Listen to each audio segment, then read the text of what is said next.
Hi everyone, and welcome back to the Good Brothers YouTube channel. Today is Tuesday, which means only one thing. We have our 2.5 minutes on one of my wine topics. Today we are looking at the French region of the Jura. So, on our marks, get set, go. So the Jura is one of the darlings of the wine world at the moment. Us in the industry, we absolutely love it, but it's actually really misunderstood. People don't know much about it. The reason being, it's a tiny little region. It's found in the east of France between Burgundy and the French Alps, and it's a really fertile piece of land. So lots of grazing there, cattle, making amazing cheeses. Think Comté, this is where Comté comes from, and it goes right up into the hills, the base of the Alps. There are 4 main regions within the Jura. There's the Côte de Jura, which is the all-encompassing region. Anything can be grown there. There is the Arbois, which is a smaller region. There's L'Étoile, which is predominantly where Chardonnay is grown, and then there's Chateau-Chalon, which is a town where we find mainly Savagnin, which brings me on to the grapes. The 5 grapes that are generally grown or allowed in the Jura are Pinot Noir, Poussard, Trousseau, Chardonnay, and Savagnin. 5 grapes only. Each one is specific to a different region, and the one I'm really going to focus on is Savagnin.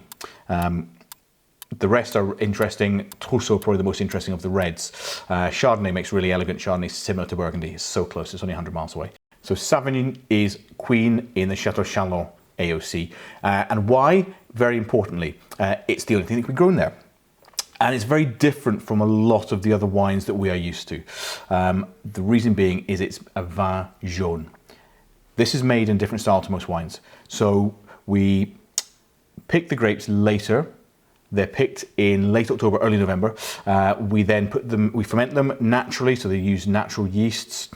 We don't use any human élevage. We don't do anything to the wines, and then we take them into 228 litre barrels, French oak, and we leave them for a minimum of 6 years and 3 months. Why so long? Because we actually want the wine to reduce in the barrel. Normally what we do, if the wine's reducing, we're creating an air pocket, we'd fill that air pocket with more wine of the same vintage.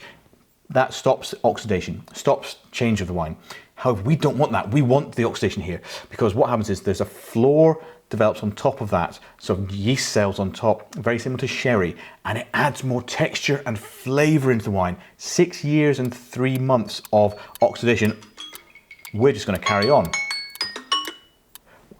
So 6 years and 3 months of oxidation, you get a really rich, nutty style of wine. So complex, absolutely brilliant.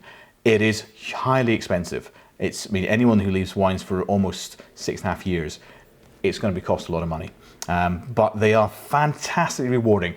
Get yourself a big slab of Comté, get yourself a bottle of vin jaune from the Jura, and you will not be disappointed. As always, if you want to know any more about what we've spoken about, leave us a message below. Otherwise, until next time, guys, remember, drink better wine.